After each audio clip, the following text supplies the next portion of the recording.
largo. Eh,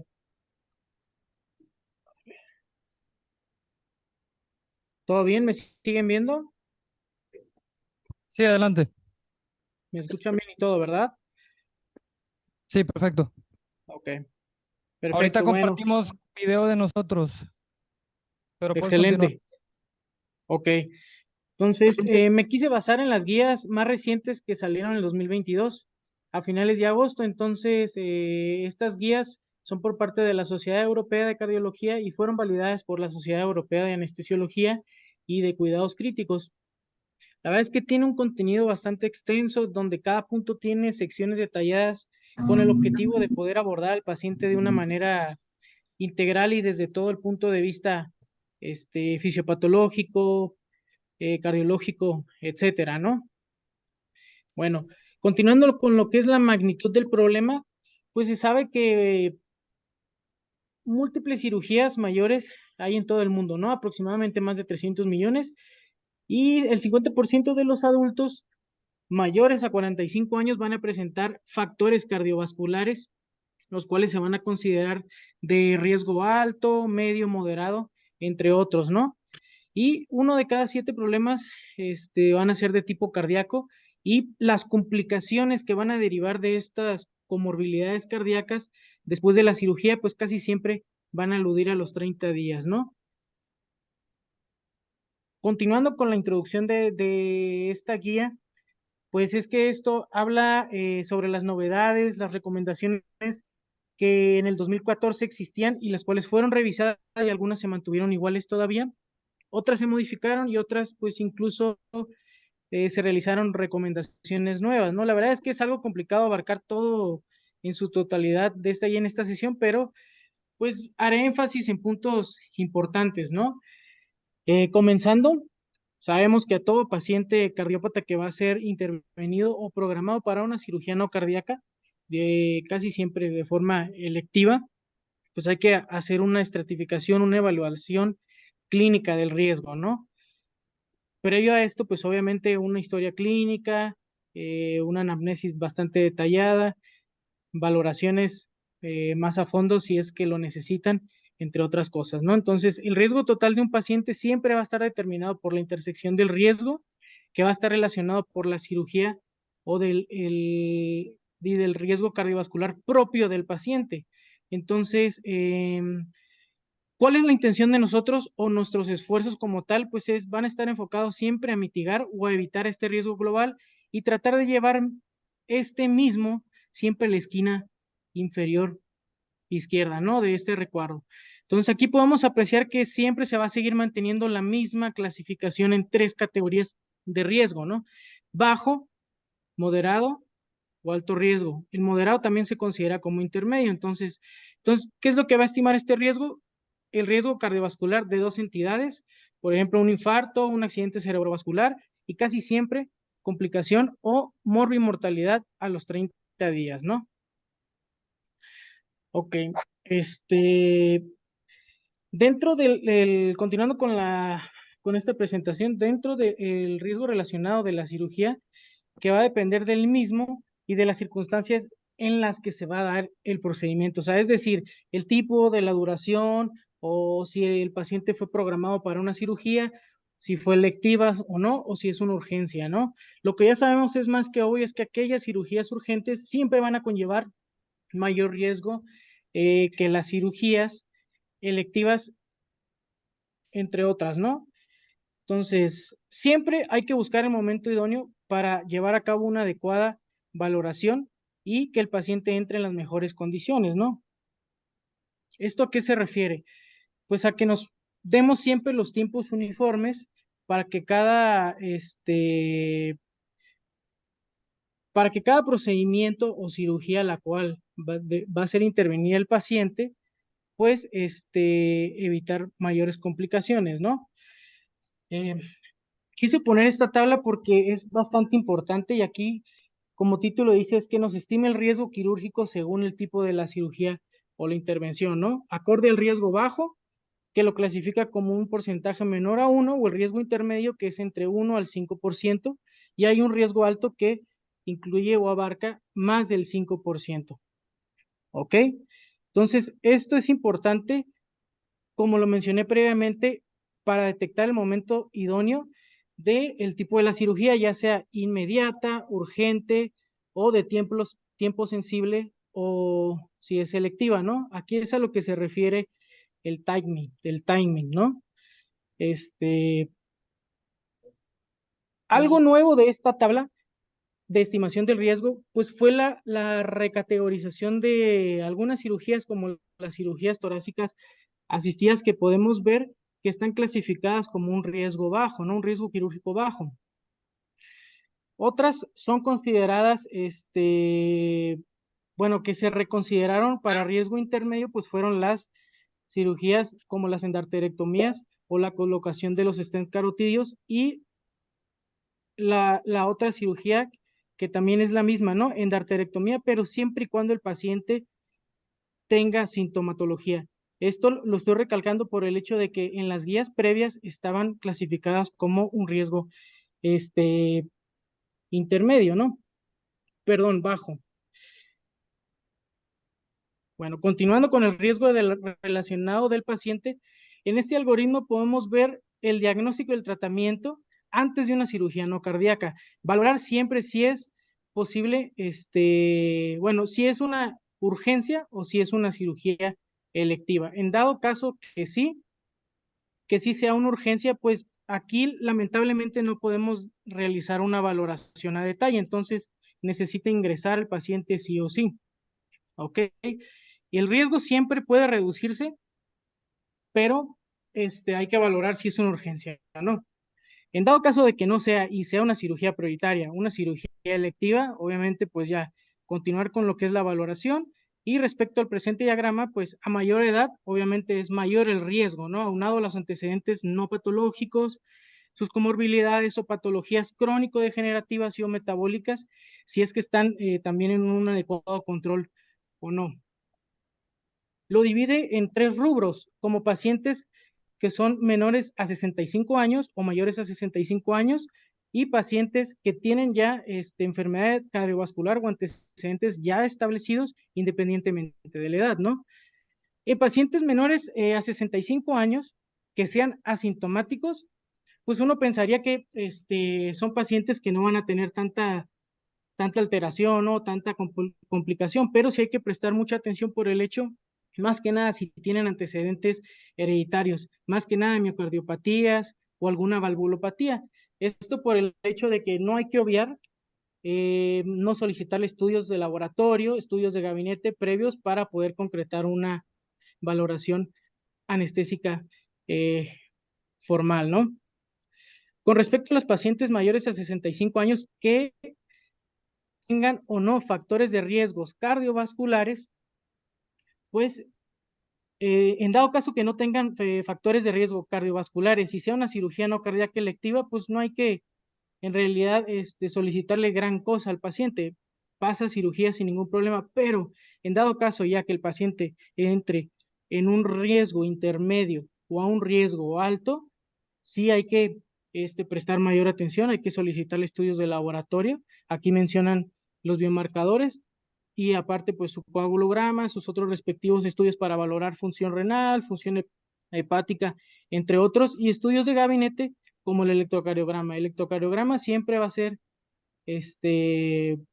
un estudio que nos va a brindar mucha información y por otra parte, pues valorar la capacidad funcional, ¿no? Que esto nos indica más bueno, nos dice más sobre la condición física del paciente. Y con respecto a los pacientes mayores a 65 años que tengan factores de riesgo, perdón, con pacientes con enfermedad cardiovascular establecida, que sea una cirugía no cardíaca electiva de bajo riesgo, pues de igual manera no hay que solicitarle o no hay que indagar tanto en una valoración o en estudios de laboratorio y gabinete, entonces el paciente pasa a cirugía sin ningún problema y ya una vez que entran en el riesgo intermedio o en el riesgo alto, aquí sin duda alguna ya hay que solicitar los estudios de laboratorio y gabinete para poder tener perdón, mayor control de la situación y evitar pues complicaciones, ¿no? Con respecto a las escalas de riesgo, pues estas se consideran herramientas para poder evaluar de una forma mejor todo el contexto perioperatorio. En este caso, pues es el preoperatorio. Entonces, van a existir varios índices de riesgo, los cuales van a estar basados en el análisis multivariable de datos que son observacionales y que se han validado recientemente, ¿no? Entonces, la ventaja es que son fáciles de calcular, hasta eso que están disponibles en el Internet, incluso podemos hasta descargar aplicaciones y podemos hacer estos cálculos en nuestro celular, incluso hasta no necesitamos estar conectados a una red ni nada de eso. Entonces, estas son una de las ventajas para poder utilizar estas escalas de riesgo y este, hay que recordar, pues la más utilizada y una de las primarias, pues es el índice de riesgo cardíaco revisado para el riesgo preoperatorio, mejor conocido como el índice cardíaco de Lee, por el doctor Lee Goldman, ¿no? Esta pues se validó en el 99 y la verdad es que nos sirve bastante para pacientes en este contexto. Y el otro índice de riesgo cardiovascular es el HAS-2 de la Universidad Americana de Beirut. Lamentablemente, o sea, no nos pueden servir del todo estas escalas de riesgo y por lo tanto no nos pueden dar mayor información para nosotros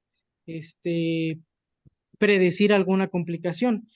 ¿Esto por qué? Porque la mayoría de las calculadoras de estos riesgos relacionadas pues no incluyen los biomarcadores en las variables que estos evalúan. Entonces, es por eso que también se requieren de mayores estudios que sean validados y que incluyan estos biomarcadores para poder hacer una mejor indicación diagnóstica y poder basarnos en estos criterios clínicos y también en otras escalas específicas para poder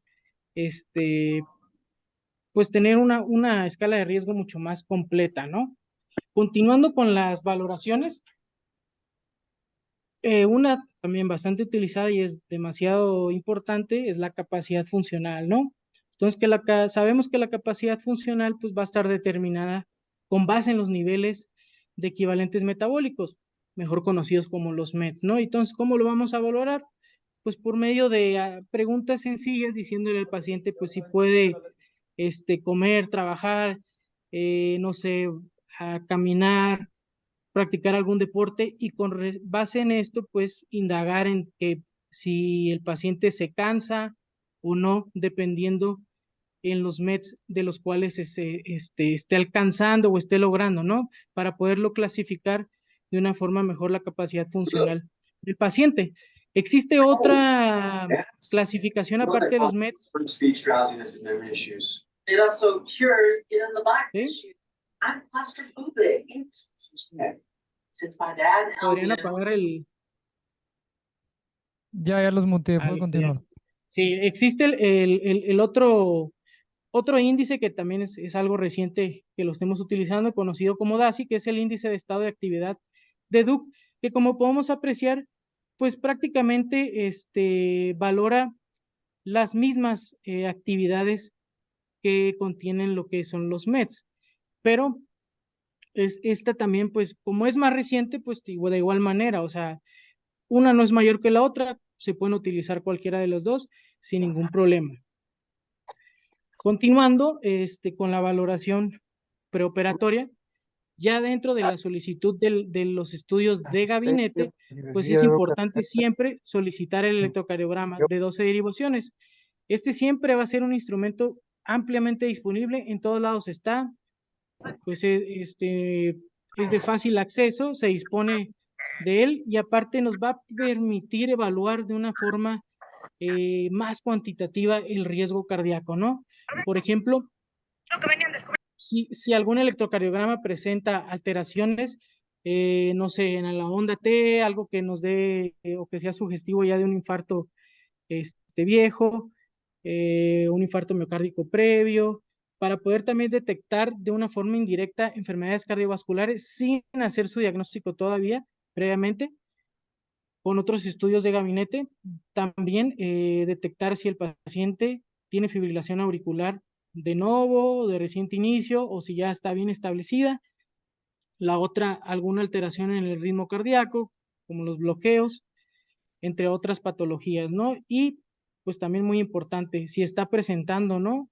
Una cardiopatía isquémica o un síndrome coronario agudo, ¿va?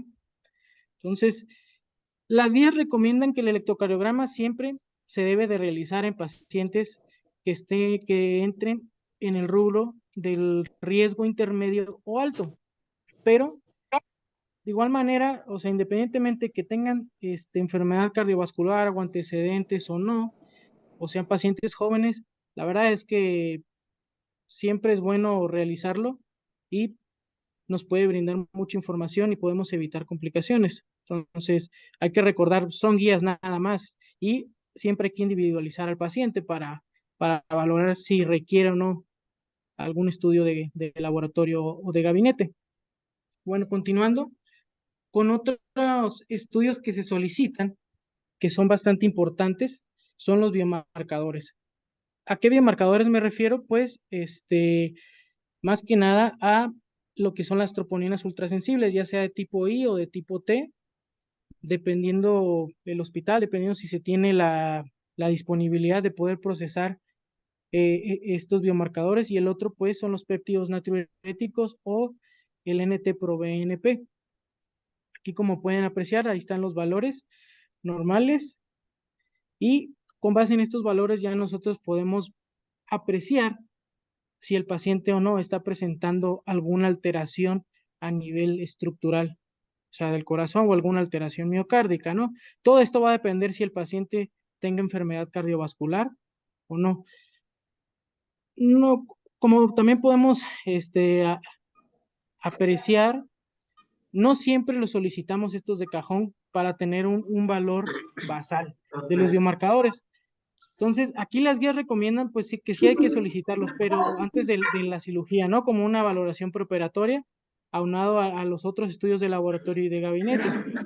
Si no podemos solicitarlos antes de, pues ya ni modo, o sea, los vamos a solicitar después de la cirugía, pero lamentablemente no vamos a poder valorar si en realidad el paciente sufrió una lesión miocárdica o una lesión estructural después de la cirugía, ¿no? Y poder ya pensar que el paciente pues está cursando por una cardiopatía, ¿no? Más que nada de tipo isquémico.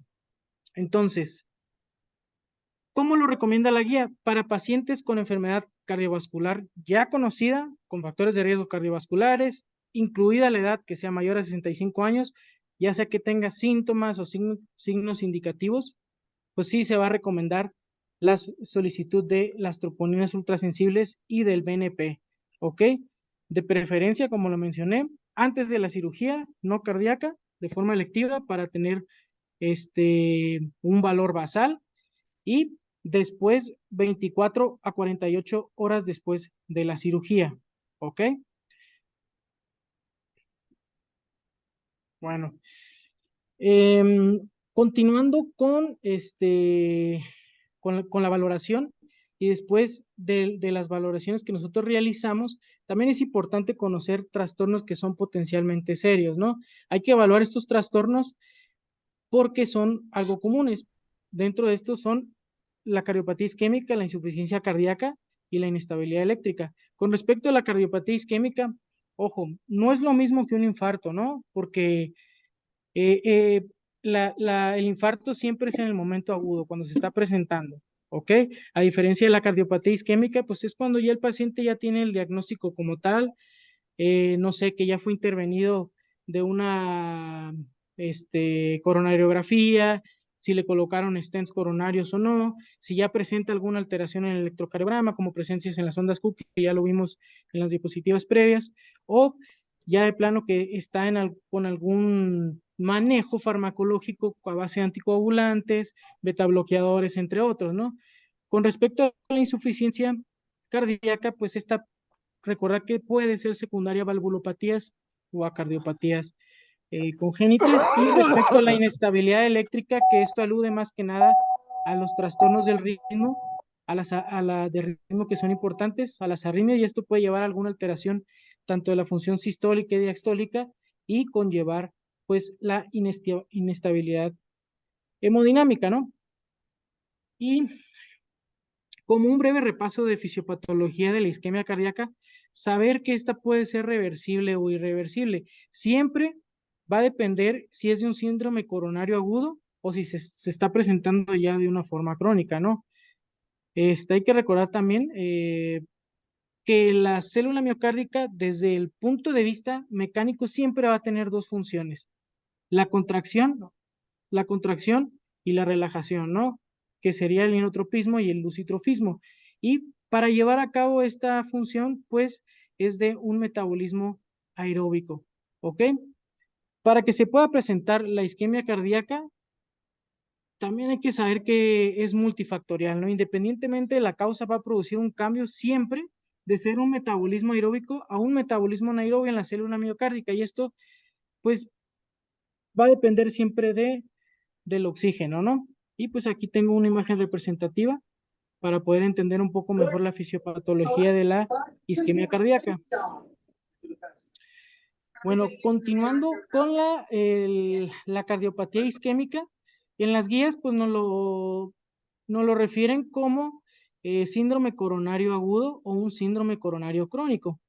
Entonces, siempre, independientemente de la entidad, si es aguda o crónica, hay que optimizar el tratamiento médico si es posible, ¿no? En el caso de si es un síndrome coronario agudo y a pesar de esto estaba programado para o se presentó una urgencia, pues ni modo, ¿no? O sea, el paciente, que hay que valorar qué es lo que primero tenemos que resolver. Casi en este caso, hay que valorarlo de forma integral con el cardiólogo, el cirujano, nosotros como anestesiólogos, y pues posponer la urgencia un momento, y en este caso, pues pasarlo a una coronariografía y valorar si el paciente es candidato o no a, a, a colocación de stents, entre otras cosas, ¿no? En el caso de que el paciente tenga un síndrome coronario crónico, ya después de haber optimizado el tratamiento y saber que el paciente está en un adecuado control, está programado para una cirugía no cardíaca, que esto es selectiva y está dentro de un riesgo bajo, pues va a pasar sin ningún problema. Recomienda no solicitar estudios de laboratorio y gabinete, pero ya una vez, si se encuentra en el riesgo intermedio o alto, pues ya valorar todo lo que es la capacidad funcional. ¿Por qué? Porque va a tener mayor impacto, solicitar los estudios de laboratorio, biomarcadores bastante importantes. Entonces hay que valorar todo esto, ¿no? Y respecto a otras pruebas o estudios de imagen, principalmente que es el ecocardiograma transtorácico, que hoy está en boga y la No, verdad me es dijo que Elena que no iba a venir.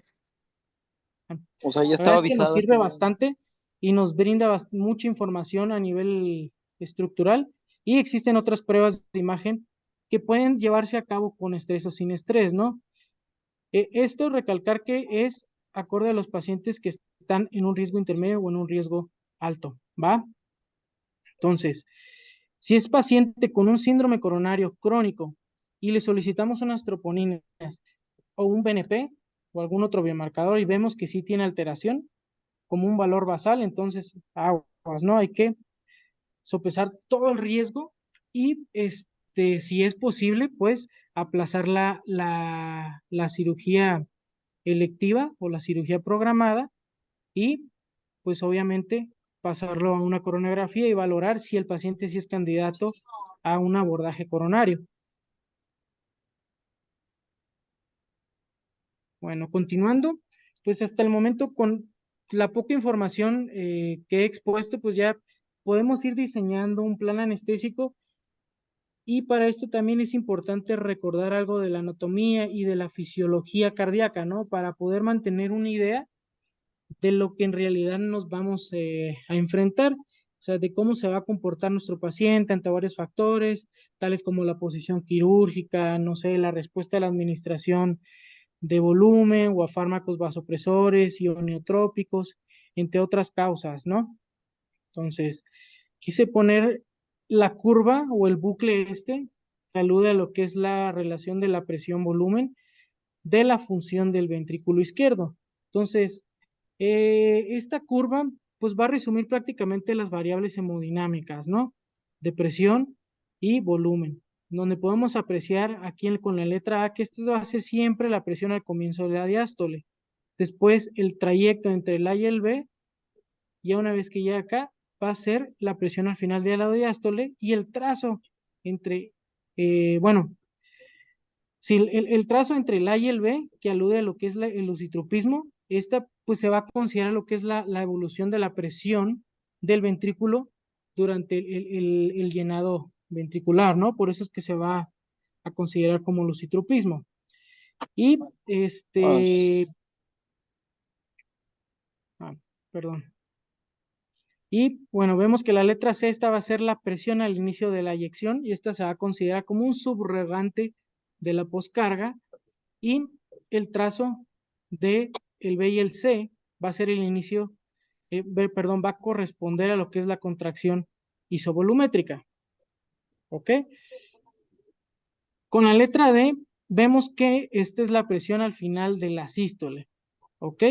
Considerada como la presión al final de la sístole y el trazo que se va a dar del D a la, pues va a corresponder a lo que es la relajación isovolumétrica.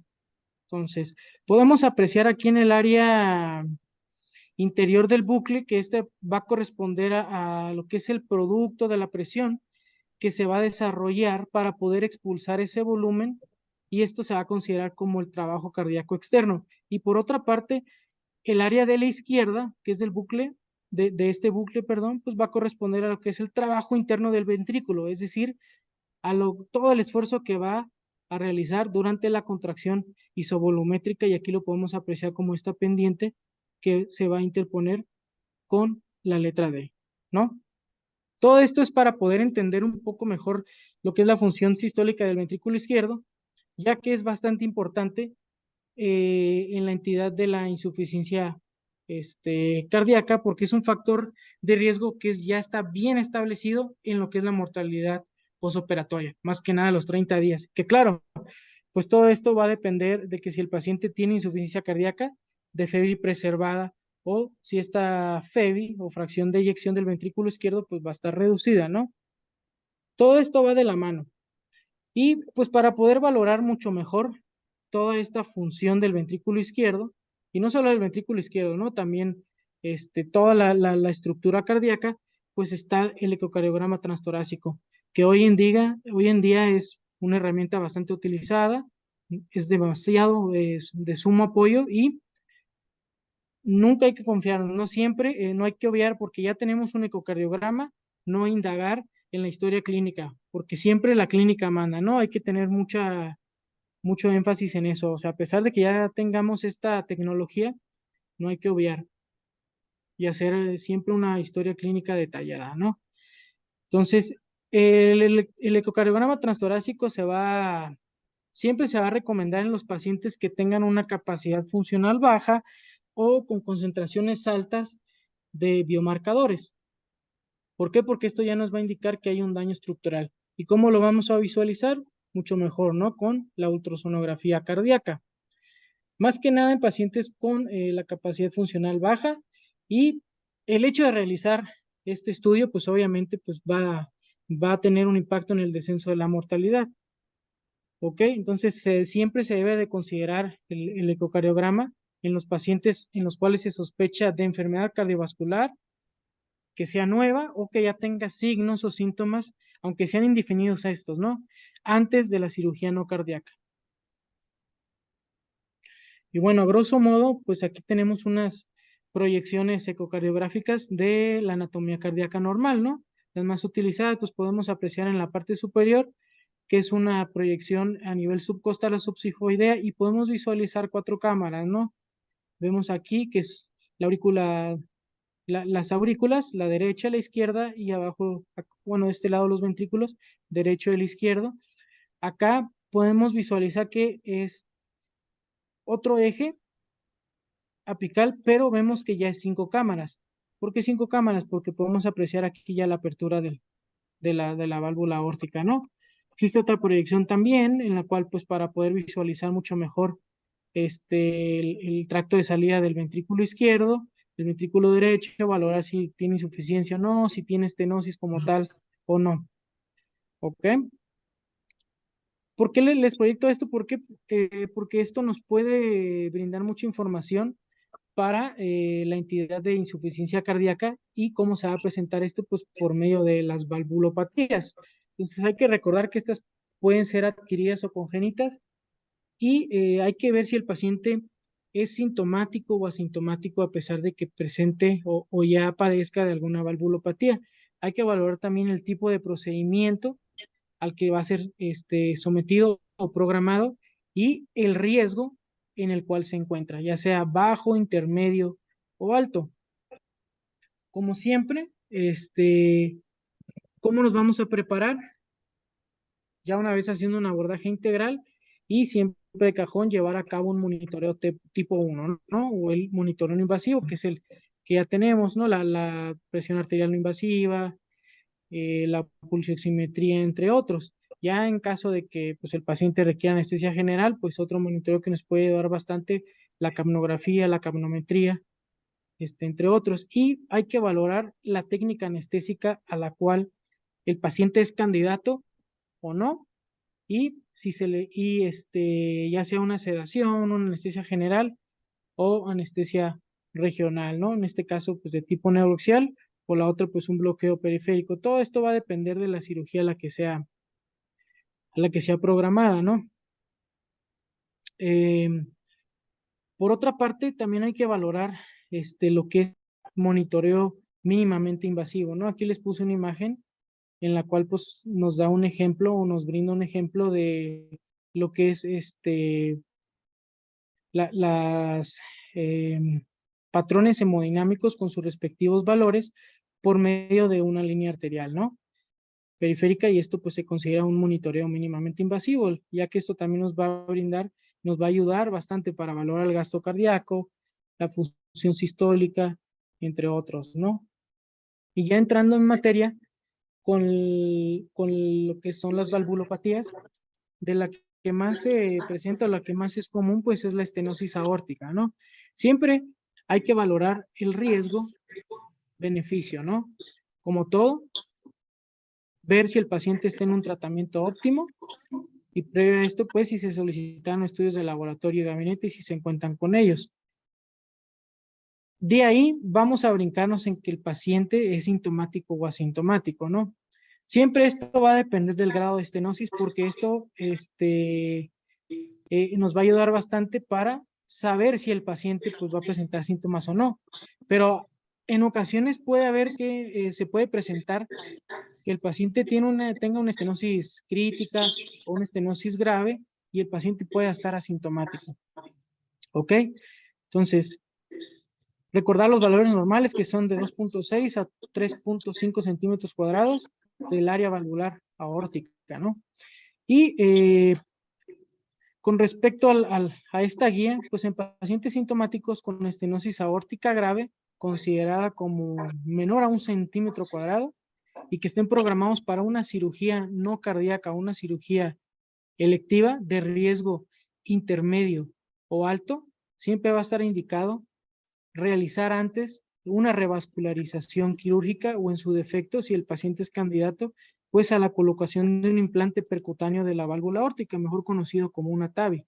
Siempre hay que valorar esto. ¿Por qué? Porque el paciente pues aquí va a presentar síntomas y hay que aplazar la cirugía electiva. ¿Ok? Por otra parte, en pacientes asintomáticos con estenosis aórtica grave, pero que están programados para una cirugía electiva y que están en un alto riesgo, siempre hay que valorar mucho esto.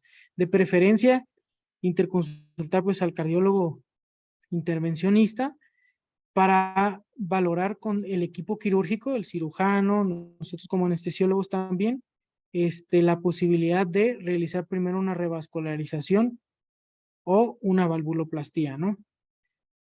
Por otra parte, en los pacientes que son sintomáticos y que se encuentran en un riesgo intermedio o alto, con estenosis aórtica grave o pacientes asintomáticos con riesgo intermedio alto, pero con estenosis aórtica grave, con un diámetro del tracto de salida del ventrículo izquierdo mayor a 50 milímetros de mercurio, o en su defecto una FEBI en reposo menor o igual al 50%, siempre se recomienda retrasar la cirugía no cardíaca si es selectiva, para poder también de esta manera valorar y primero realizar una valvuloplastía, ¿no? Todo esto para evitar, pues, complicaciones. Respecto,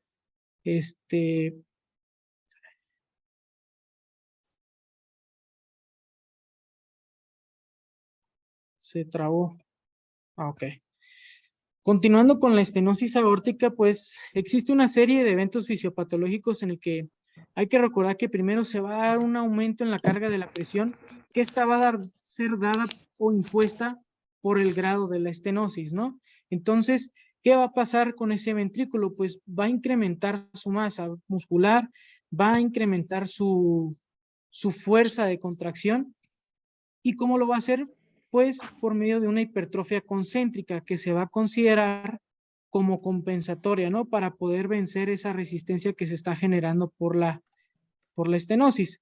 Pero ya con el paso del tiempo, pues va a llegar a un grado en el cual pues ese ventrículo izquierdo se va a cansar y obviamente de llevar a cabo una buena función, por este cansancio va a evolucionar a una disfunción sistólica.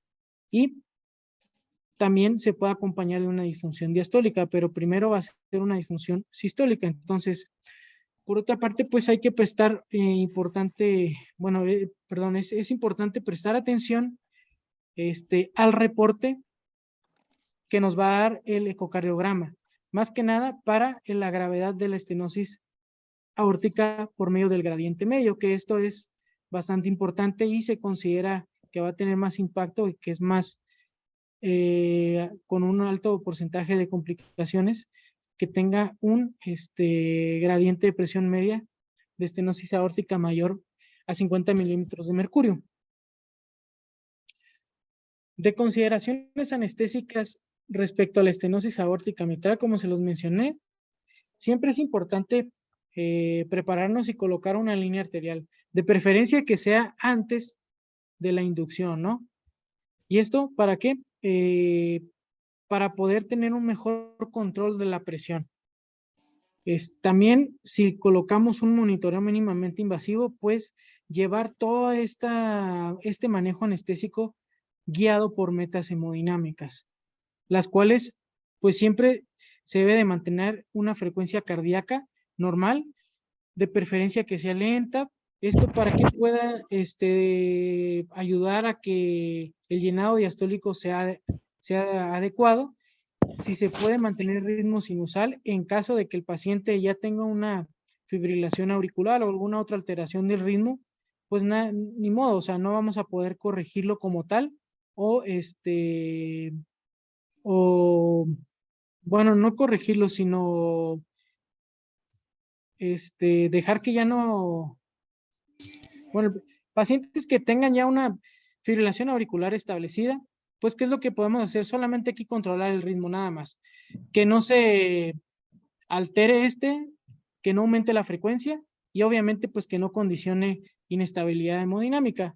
Siempre es importante mantener la volemia para que dé un buen retorno venoso y tengamos una buena precarga con un buen volumen sistólico adecuado y también un buen llenado del ventrículo izquierdo. Y por otra parte, valorar la poscarga, ya que en estos casos, en esta entidad de estenosis aórtica, pues va a cursar con resistencia vascular sistémica disminuida, ¿no?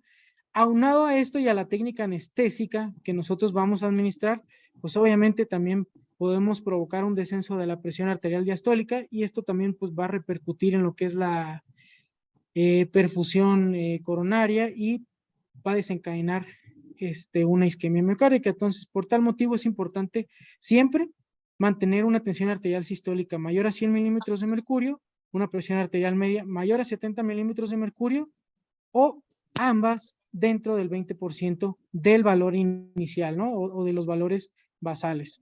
¿Ok? ¿Ok? ¿Con qué nos vamos a apoyar nosotros para poder llevar a cabo o poder alcanzar estas metas pues por medio de la administración de vasopresores, ya sean inotrópicos, cronotrópicos, dependiendo qué es lo que requiere el paciente, ¿no? En este caso, como los vasopresores los más conocidos y más utilizados son norepinefrina, vasopresina, fenilefrina, entre otros, ¿no? Y esto a su vez también nos va a ayudar a mejorar la contractilidad cardíaca. Entonces, de hecho, hasta se recomienda iniciar el vasopresor previo a la inducción. Y la ventaja es que ya vamos a tener la línea arterial instalada y esto nos va a ayudar a poder administrar la inducción de una forma más lenta o una forma, bueno, a dosis respuesta y poder valorar mucho mejor la función y evitar inestabilidad. Por otra parte, otra entidad que es bastante común en las valvulopatías es la insuficiencia mitral. Aquí podemos apreciar en el diagrama que es el tratamiento de los pacientes de una insuficiencia mitral secundaria, ¿no? Que son programadas a una cirugía no cardíaca. Si esta es selectiva, hay que valorar si el paciente presenta síntomas o no, pese a que tenga un tratamiento médico óptimo. Todo esto es basado, acorde a las guías de práctica clínica. Si el paciente no presenta síntomas, llevar a cabo una monitorización estricta y pasarlo a cirugía, ¿no? Si el paciente presenta síntomas y aparte está en un riesgo bajo, un riesgo intermedio o alto,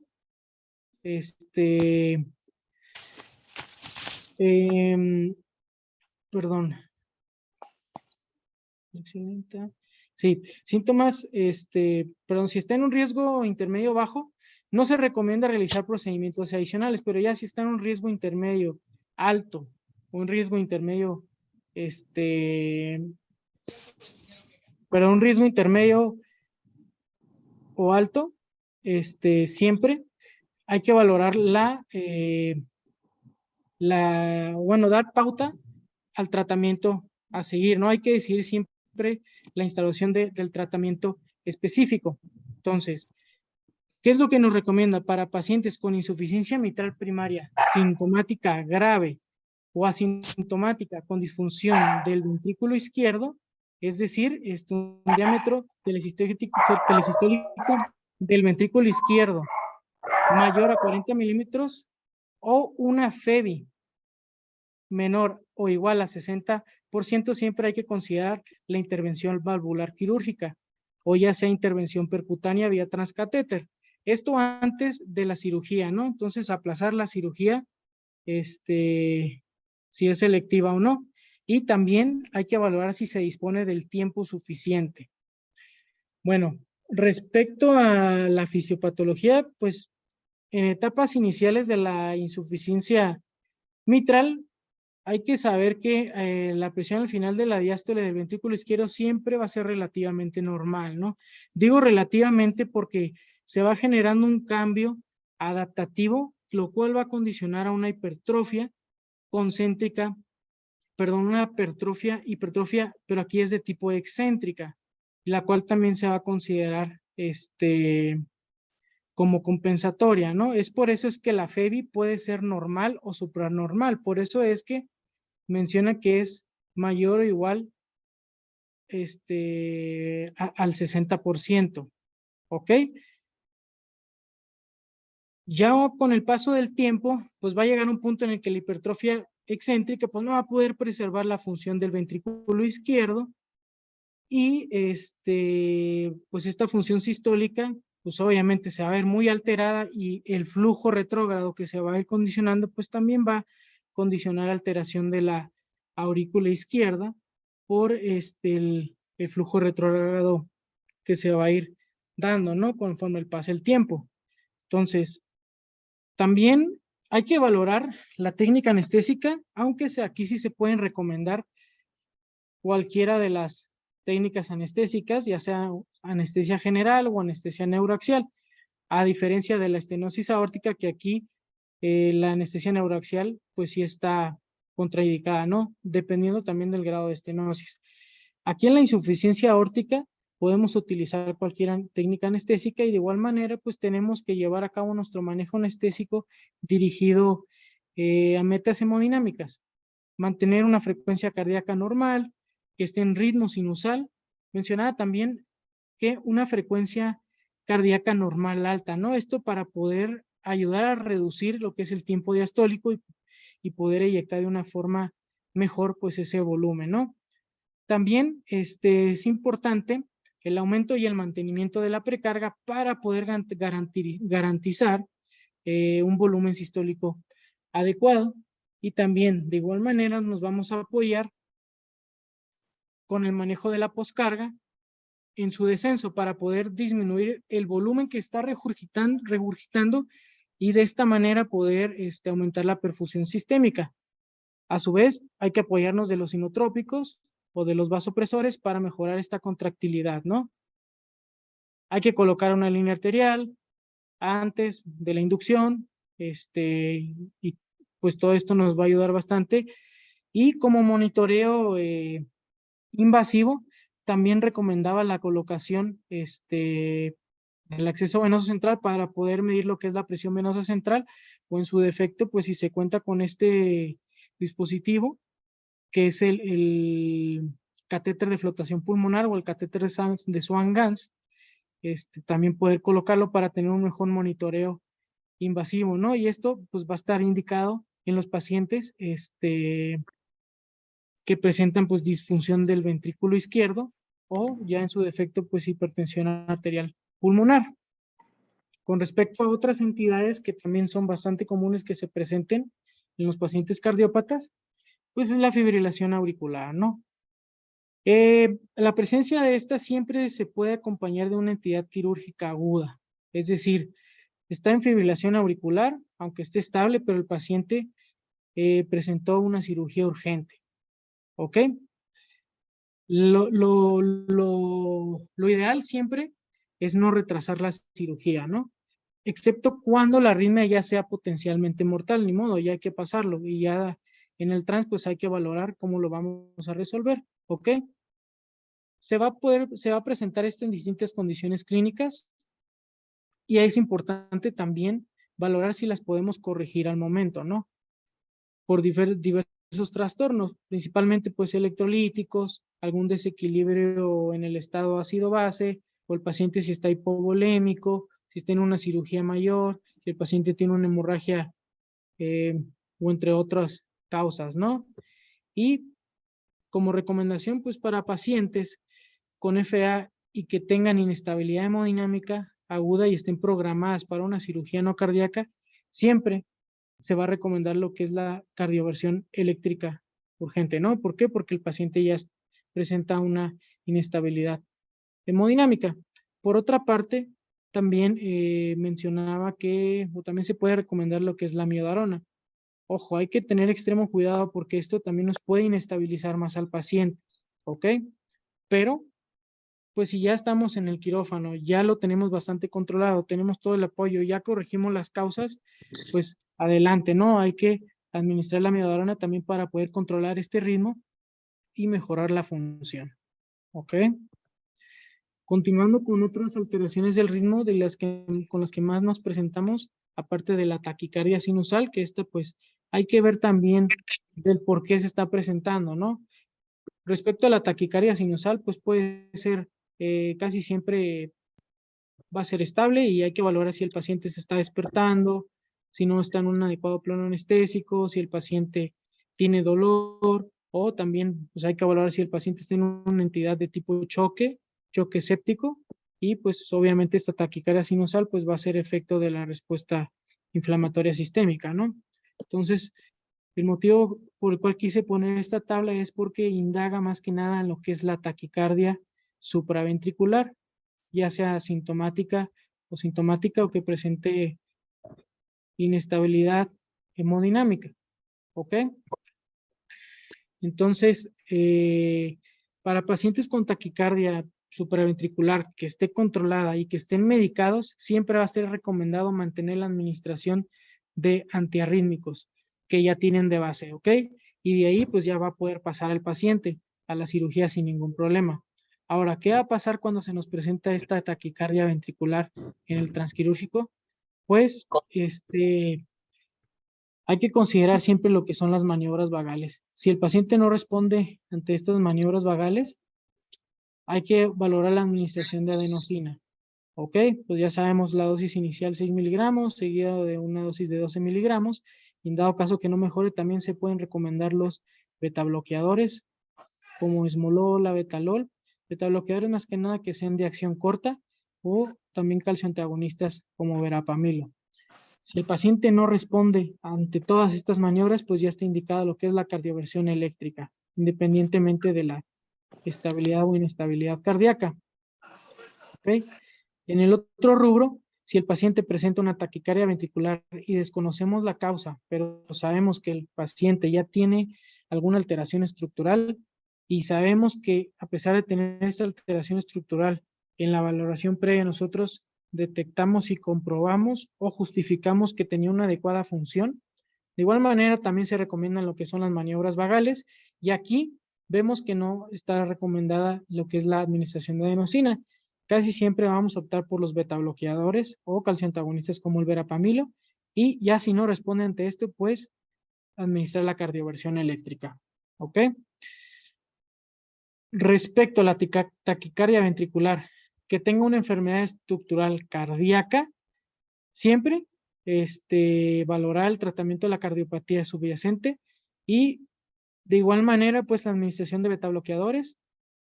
Acá ya entra lo que es la miodarona y en dado caso que no mejore ya con todas las maniobras que nosotros brindamos de tipo farmacológico, pues ya administrar lo que es la cardioversión eléctrica, ¿no? Independientemente si está inestable o no. ¿Ok? Entonces, por otra parte, se me olvidó mencionar en pacientes antes de pasar a cirugía que tengan una taquicardia supraventricular y que esté controlada con medicamentos, siempre se recomienda mantener,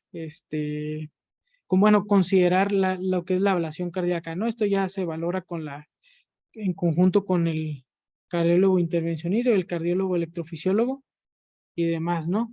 Entonces, si no urge, pues aplazar la cirugía no cardíaca y someterlo ya sea a una ablación o a algún otro estudio electrofisiológico para poder corregir o controlar esta taquicardia supraventricular. ¿Ok? Continuando con el tratamiento farmacológico en los pacientes cardiópatas para cirugía no cardíaca y reiterando el manejo de los betabloqueadores, estos se recomienda que no deben de suspenderse en el perioperatorio.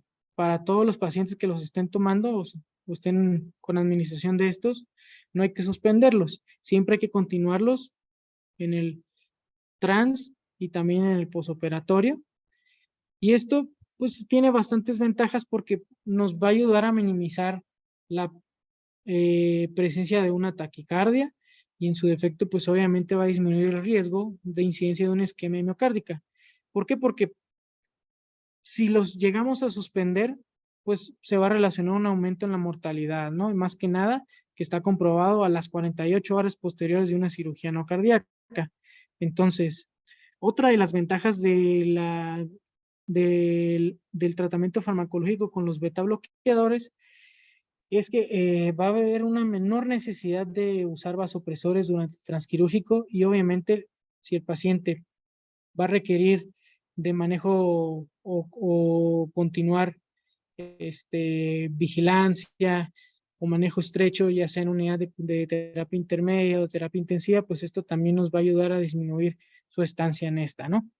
Por otra parte, también va a presentar una menor incidencia de fibrilación auricular. ¿Qué tenemos de las estatinas? De estas también se van a recomendar continuarlas sin ningún problema, no va a influir en nada, pero ¿qué va a ocurrir en pacientes que presentan, que tienen un estado cardiovascular, que tienen factores de riesgo y que van a ser sometidos a una cirugía de urgencia y no tienen una terapia previa con estatinas?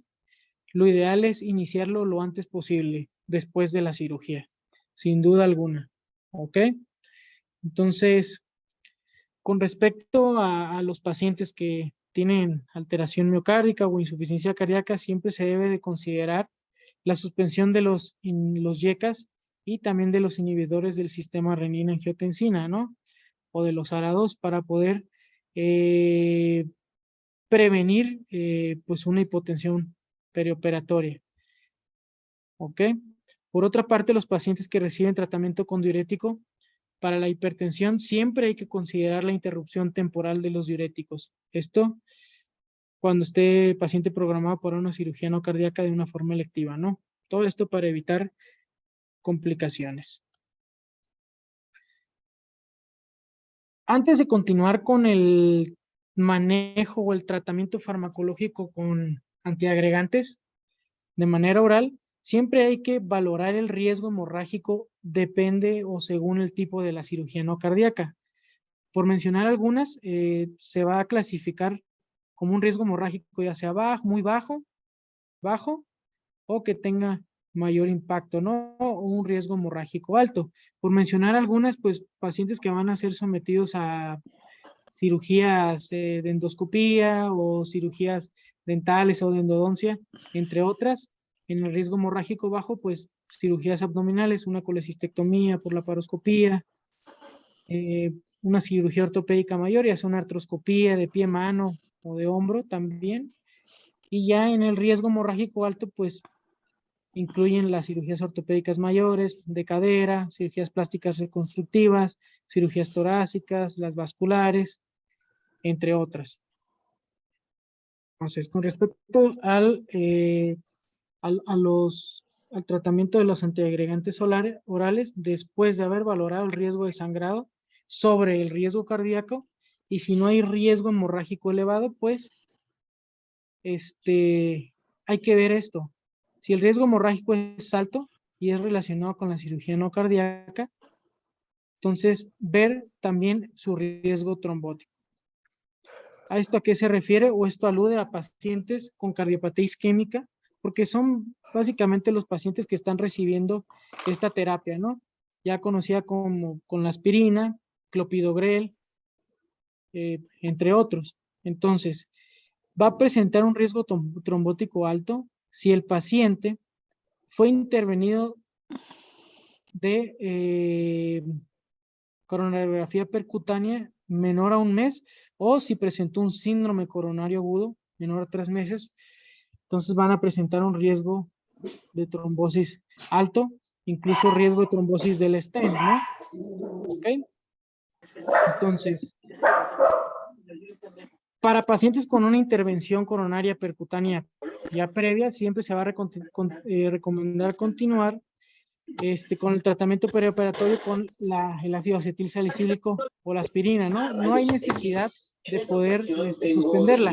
La aspirina solamente se va a suspender 7 días antes cuando exista un riesgo hemorrágico alto. Por ejemplo, un paciente que va a ser sometido a una cirugía intracraneal o una cirugía, no sé, de columna, o incluso también hasta cirugía de oftalmo, ¿no? Más que nada con abordaje vitroretinano.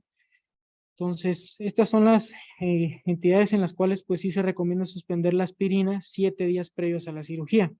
Entonces, con respecto a los antiadhesivos plaquetarios o antiagregantes plaquetarios, conocidos como los inhibidores de la P2Y12, que son conocidos como el ticagrelor o el clopidogrel o el prasugrel, pues lo recomendable es que el ticagrelor se suspende 3 a 5 días antes, clopidogrel 5 días antes y el prasugrel 7 días antes de la cirugía no cardíaca.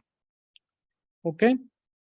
Entonces, retomando el riesgo trombótico y la relación de que el paciente fue intervenido de coronariografía, perdón, tuvo una intervención coronaria percutánea de una forma electiva, siempre se va a recomendar aplazar la cirugía no cardíaca, ¿ok? Para valorar el riesgo. Por lo menos valorar este riesgo en 6 meses como mínimo. Y si el paciente tuvo una intervención coronaria percutánea en una entidad de un síndrome coronario agudo, o sea que el paciente llegó con un infarto, siempre hay que esperar 12 meses para poder ser intervenido en una cirugía no cardíaca. ¿Ok? Entonces, por otra parte, también es importante conocer que cuando se interrumpa el tratamiento de los antiagregantes antes del procedimiento quirúrgico, siempre hay que reiniciarlos, el tratamiento lo antes posible, de preferencia en las primeras 48 horas después de la cirugía. ¿Ok?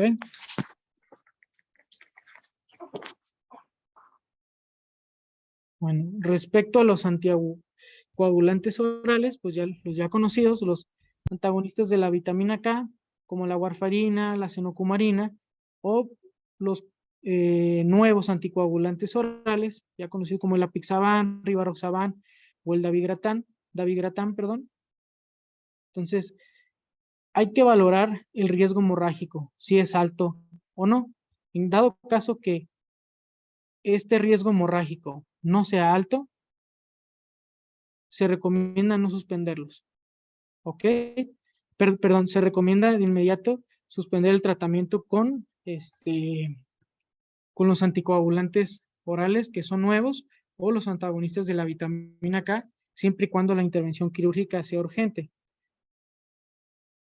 Para procedimientos quirúrgicos con riesgo hemorrágico bajo u otros procedimientos en los que se pueda detectar o que esté pasando que una hemostasia sea de difícil control o no se pueda controlar la hemorragia, fácilmente pues también se recomienda realizar el procedimiento sin suspender el tratamiento anticoagulante.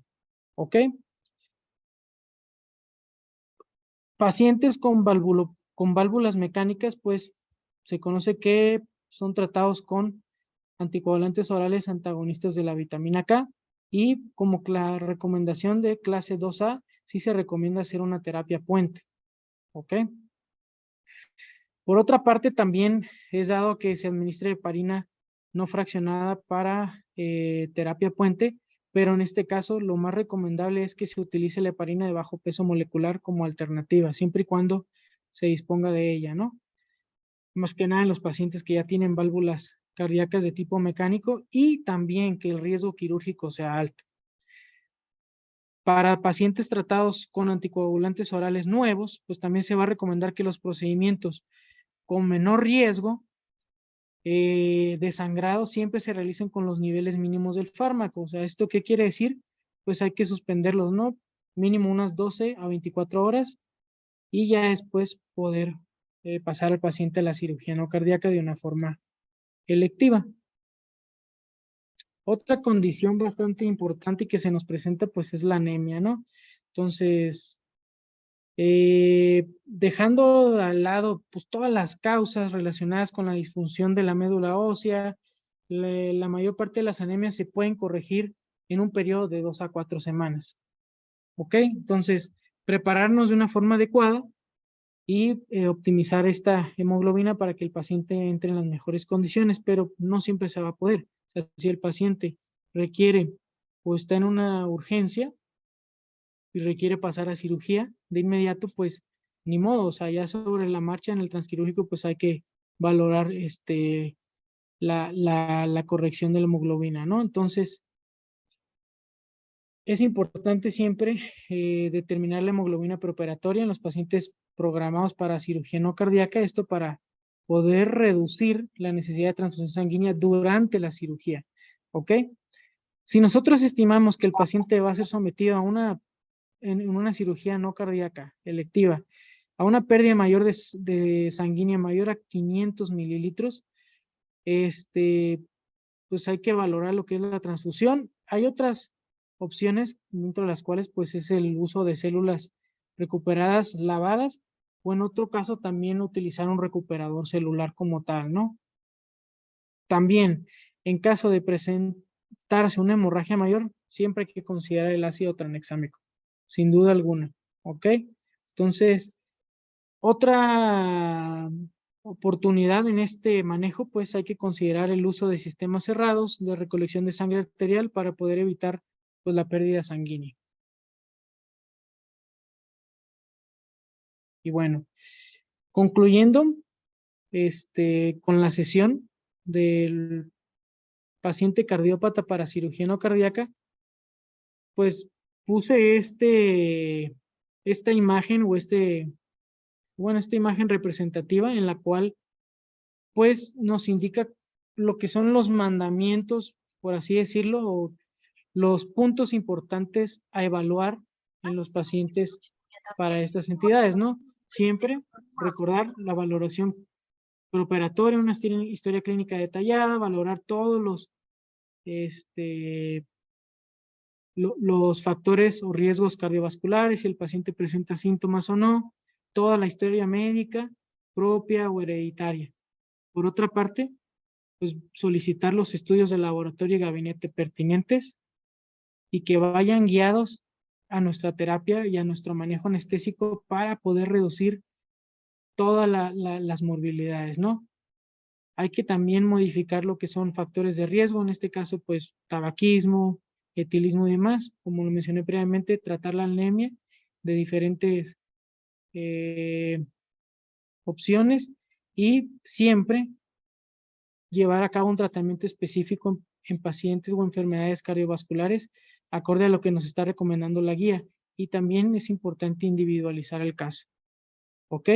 Valorar si el paciente requiere o no la cirugía con respecto a los anticoagulantes orales o el tratamiento antiagregante. Valorar si podemos aplazar o no la cirugía, si puede continuar con el tratamiento ya implantado o no, o en su defecto suspenderlo para que se pueda llevar a cabo la cirugía y de esta manera pues poder detectar y llevar a cabo un manejo perioperatorio sin complicaciones, ¿no? Y llevar a cabo medidas de forma invasiva, no invasiva, mínimamente invasiva y hacer un abordaje integral anestésico perioperatorio mucho más completo. Bueno, por mi parte sería todo.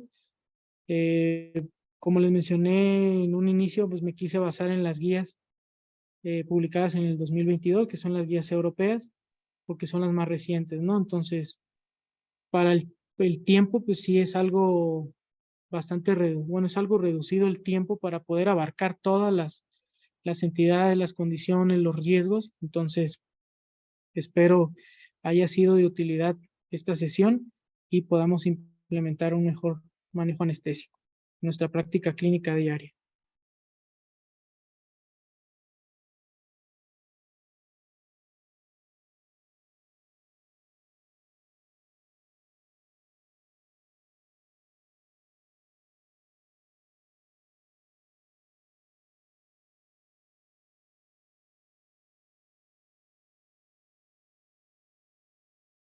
Y bueno, ¿me escuchan?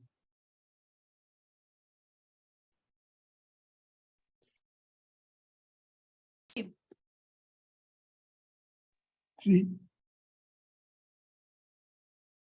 ¿Sí?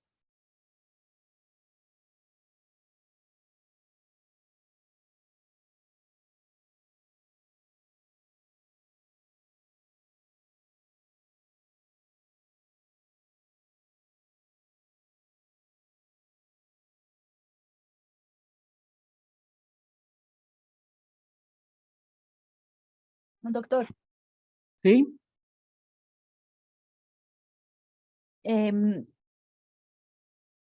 nada más me podría repetir lo de la indicación del ácido acetilsalicílico porque no escuché muy bien por la señal de internet, la Sí, claro. suspensión. Si quieres, vamos a la diapositiva. Entonces, Sí, gracias.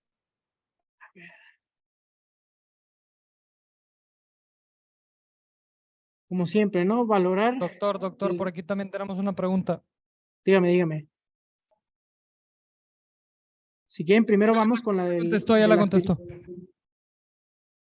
¿Mande?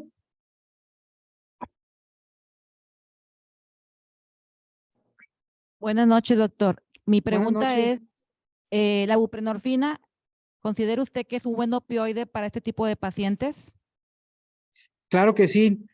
La verdad es que es bastante cardioestable y la ventaja es que la podemos utilizar en pacientes que tengan lesión renal. Entonces, es bastante, eh, es bastante estable y sí, totalmente lo podemos utilizar sin ningún problema y más que nada para el control postoperatorio, ¿no? No, Porque también, mi pregunta es en el transanestésico, o sea, como anestésico, porque... ok. Ujú. por el hecho de que, en Por el este caso problema de que que no había- cuentan, exacto, Sí, de por el lo pro- del con el fentanilo. fentanilo. Sí, es una pregunta Sí, porque realmente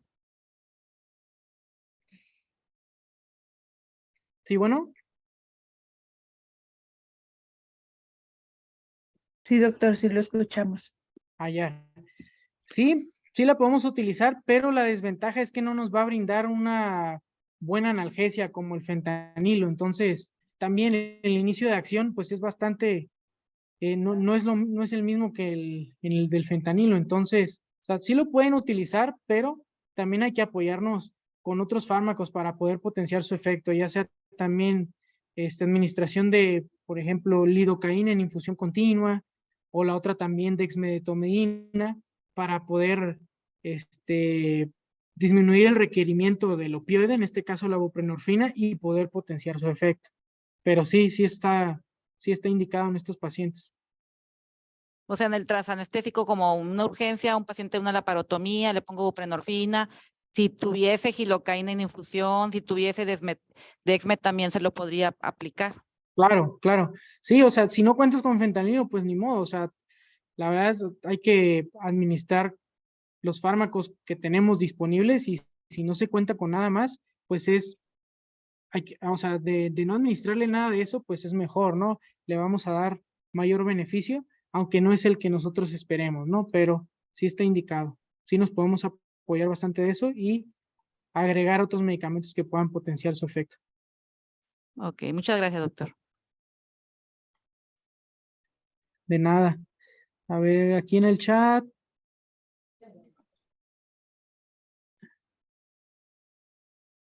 Ok, dice, ¿en qué porcentaje de estenosis aórtica se puede someter a cirugía no cardíaca a un paciente? Si alguno de ellos ha presentado inestabilidad hemodinámica, ¿cuál ha sido su manejo transanestésico? Ok, ¿en qué porcentaje? Pues mira, ciencia cierta para saber en qué porcentaje, no lo sé, pero sí se puede someter al paciente, independientemente del grado de estenosis. ¿Ok? Sí o sí, paciente con un grado de estenosis o un área valvular menor a 1.2, que en la guía lo menciona menor a 1 centímetro cuadrado, ahí sí, definitivamente el paciente no es candidato a una cirugía no cardíaca, ¿no?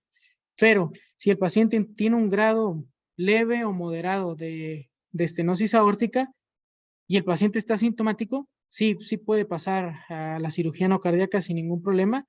Obviamente, pues prepararnos ante esto y sí se va a presentar mayor inestabilidad hemodinámica, como lo mencioné, o sea, como son pacientes que cursan con una resistencia vascular sistémica reducida por la fisiopatología de esta condición, pues obviamente hay que apoyarnos del manejo con los vasopresores, en este caso con norepinefrina primero, para poder incrementar esa contractilidad y poder disminuir ese riesgo y de esta manera corregir la inestabilidad hemodinámica. Entonces, respecto a pues básicamente eso sería mi manejo. Ahora, en caso de que ya una vez utilizando la norepinefrina y va dosis, bueno, vamos incrementando este requerimiento del apoyo vasopresor, pues oye, también hay que apoyarnos de otro vasopresor. Si se cuenta con podría ser la vasopresina y esto nos va a ayudar a disminuir el requerimiento de la norepinefrina y va a ser un efecto dual y obviamente va a estabilizar la hemodinamia. ¿Sí se contestó la pregunta?